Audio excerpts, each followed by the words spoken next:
السلام علیکم ورحمۃ اللہ وبرکاتہ۔ آج ہم پڑھیں گے نجاست کے بارے میں۔ اردو میں ہم کہتے ہیں پاکی، ناپاکی۔ پاکی کو عربی میں کہتے ہیں طہارت اور ناپاکی کو کہتے ہیں نجاست۔ اب یہ نجاست کی دو قسمیں ہوتی ہیں، یعنی ناپاکی کی دو قسمیں ہوتی ہیں، نجاست حقیقی جس کو ہم اردو میں گندگی، گندی چیزیں، اور ایک ہوتی ہے نجاست حکمی، یا اس کو حدث بھی کہا جاتا ہے۔ یہ ناپاکی کسی چیز کا نام نہیں ہے، یہ ایک حالت کا نام ہے۔ جیسے حدث اکبر، حدث اصغر، یعنی ایک شخص سے اس کی طہارت ٹوٹ جاتی ہے تو پھر اس پر نجاست حکمی کا، یعنی انسان کی حالت کا نام ہے، چیز کا نام نہیں۔ یہ چیزوں کیا ہیں؟ آئیے میں آپ کو اس کو تفصیل سے بیان کرتا ہوں۔ نجاست اس کی دو قسمیں ہیں، نجاست حقیقی، نجاست حکمی۔ یا نجاست حقیقی کو ہم کہتے ہیں گندگی، نجاست حکمی یعنی حدث۔ سب سے پہلے ہم نجاست حقیقی پڑھیں گے، پھر نجاست حقیقی کی دو قسمیں ہیں، نجاست غلیظہ، نجاست خفیفہ، یعنی ایسی گندگی جس کو گندا قرار دیا گیا ہے دلیل قطعی کے ساتھ، جیسے پاخانہ، پیشاب، منی، لید، گوبر، مینگنیا، بطخ اور مرغی کی بیٹ، بہتا خون، بہتا پیپ اور منہ بھر خے، شراب، سیندی، تاڑی، مردار چربی وغیرہ، یہ ساری چیزیں نجاست غلیظہ ہیں۔ اس کا حکم کیا ہے؟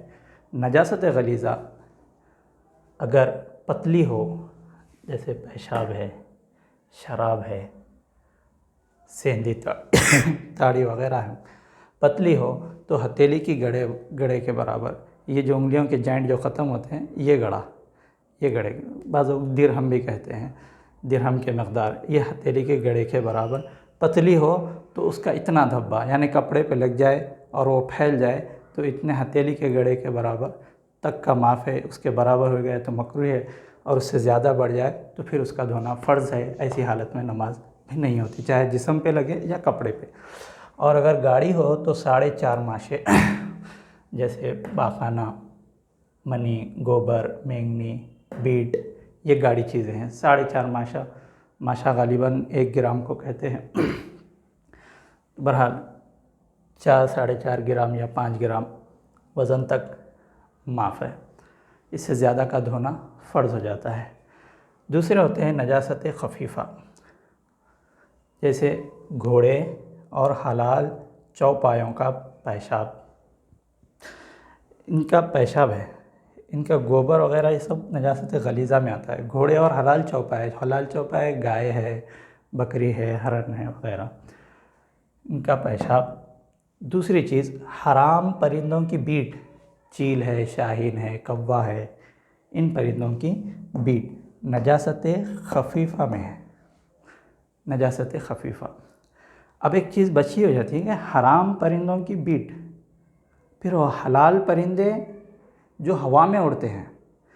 حلال پرندہ حالانکہ مرغی بھی ہے اور بطخ بھی ہے، یہ اڑنے والے نہیں، زمین پہ رہتے ہیں، زمین پہ یہ بیٹ کرتے ہیں، لیکن حلال پرندے جو ہوا میں بیٹ کرتے ہیں، جیسے چڑیا ہے، کبوتر ہے، ایسے پرندے جو ہوا میں اڑتے ہیں، کرتے ہیں، تو پھر وہ ان کا حکم نجاست خفیفہ میں بھی نہیں آتا۔ جیسے مساجد میں بہت سارے کبوتر ہوتے ہیں، پرانی مساجد میں ادھر ادھر گندگی پڑی رہتی ہے، ویسے تو پھر ایک مرتبہ سن لیں، گھوڑے اور حلال چوپایوں کا پیشاب، حرام پرندوں کی بیٹ، اس کا حکم کیا ہے نجاست خفیفہ کا؟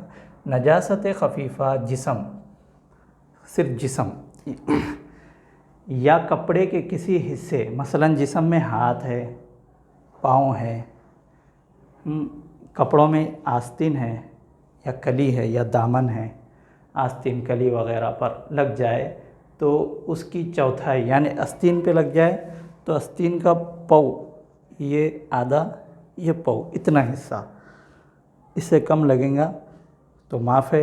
اس کا مطلب نہیں دھونا تو ضروری ہے، اگر ہو جائے اس پہ اتنا لگ جائے تو نماز ہو سکتی ہے، لیکن پو سے زیادہ ہے، یعنی یہاں تک آدھا یہ پو اور اتنا پو لگ جائے تو پھر وہ مکروہ ہو جاتی ہے اور اس سے بڑھنے کے بعد اس کا دھونا فرض ہو جاتا ہے، یعنی اتنی گندگی کے ساتھ ہم نماز نہیں پڑھ سکتے۔ یہ تھی نجاست حقیقی، جس کو ہم گندگی کہتے ہیں اردو میں، جو دکھ کے آتی ہے، لگتی ہے۔ اب یہ چیز کے بارے میں نہیں، حالت کے بارے میں ہے۔ جیسے نواقض وضو آپ نے پڑھا کہ سو جانے سے جو ہے نا نیند ٹوٹ جاتی ہے، تو اب سو کے اٹھنے کے بعد اس کا وضو نہیں ہوتا ہے، تو وہ حالت اس کی حدث کی حالت میں ہوتا ہے۔ تو یہ جو نجاست حکمی ہے یہ حالت کا نام ہے۔ اس کی دو قسمیں ہیں، حدث اکبر، حدث اصغر۔ یعنی جس سے وضو ٹوٹ جائے اس حالت کو، جس کا وضو نہ ہو تو سمجھے کہ وہ حدث اصغر میں ہے، جس کو حدث کے نام سے ہی کہا جاتا ہے، حدث ہو گیا۔ یہ چونکہ نواقض وضو ہم 8 وجہ پہلی، اس سے پہلے کی ویڈیو میں پڑھ چکے ہیں، اس لیے میں اتنا ہی لکھا۔ حدث اکبر یہ الگ ٹاپک ہوں گی، اس کو پھر کبھی لے کے دیکھیں گے، فی الوقت تو میں اتنا ہی لکھ دیا ہوں۔ حدث اکبر اس کو جنابت کہتے ہیں، یعنی جس کا غسل ٹوٹ جائے، طہارت ٹوٹ جائے، وہ اتنی چیزوں سے ہوتا ہے، جس کو نواقض غسل بھی کہا جاتا ہے۔ ایسا شخص جس کی طہارت ٹوٹ گئی ہے، اس کو وہ حالت جنابت میں ہوتا ہے۔ ایسے شخص کو جنوبی بھی کہتے ہیں، جنوبی۔ نواقض غسل جماع، احتلام، حیض و نفاس، جاگتے میں بھی منی اپنی جگہ سے شہوت یعنی خواہش کے ساتھ کود کر باہر نکلے تو غسل کرنا فرض ہو جاتا ہے۔